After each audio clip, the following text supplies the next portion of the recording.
कि जब असम में बाढ़ की वजह से 55 लाख लोग प्रभावित हैं, तब गुवाहाटी के एक 5 स्टार होटल में रुके हुए बागी विधायकों पर कैसे हर दिन लाखों रुपए खर्च हो रहे हैं, उनके ऐशो आराम पर, उनके खाने पीने पर। ये सभी विधायक गुवाहाटी एयरपोर्ट के जिस होटल में ठहरे हुए हैं, वो वहां के सबसे महंगे होटल्स में से एक है और इस होटल में एक कमरे का एक दिन का किराया है लगभग 8,000 रुपए। एक तो बड़ी बात यह है कि ये सारा पैसा किसकी जेब से जा रहा है, कौन इनके ऊपर इतना पैसा खर्च कर रहा है और उस खर्चे का कोई हिसाब तो होगा। होटल वाला जब इनसे ये बिल लेगा तो वो एक रसीद काट कर तो जरूर देगा और वो रसीद किसके नाम होगी ये देखना बड़ा दिलचस्प होगा कि इनका पैसा दे कौन रहा है।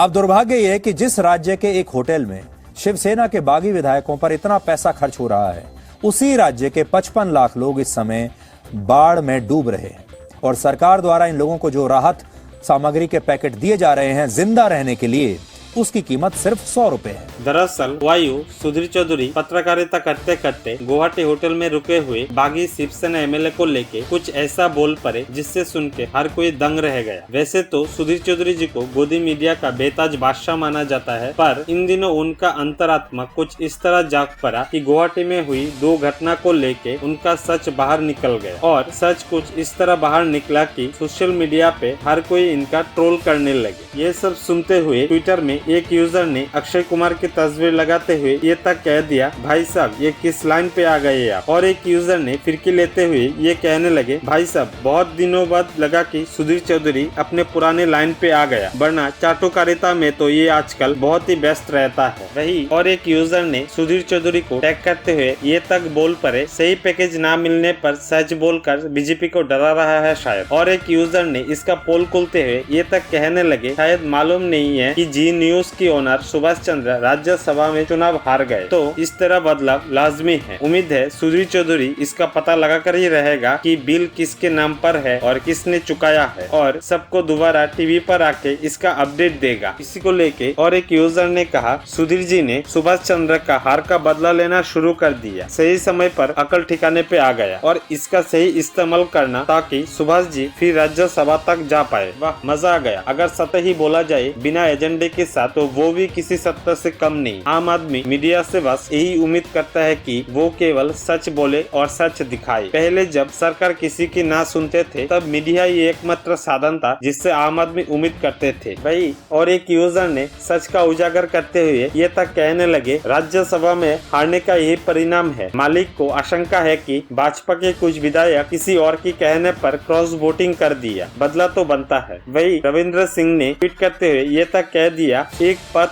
2 काज। सुधीर जी ने इनडायरेक्टली बीजेपी को क्लीन चिट दे दिया और अपना पत्रकारिता भी चमकाने की कोशिश कर रहा है। कुत्ते की दुम कभी सीधी नहीं हो सकती। इस पे और एक यूजर ने कहा, शायद इस महीने का टिप्स नहीं मिला मोदी जी से, इनके अंतरात्मा जाग गए। ऐसा सोचना बिल्कुल गलत है, माने इन्हें सिर्फ पैसों से ही प्यार है।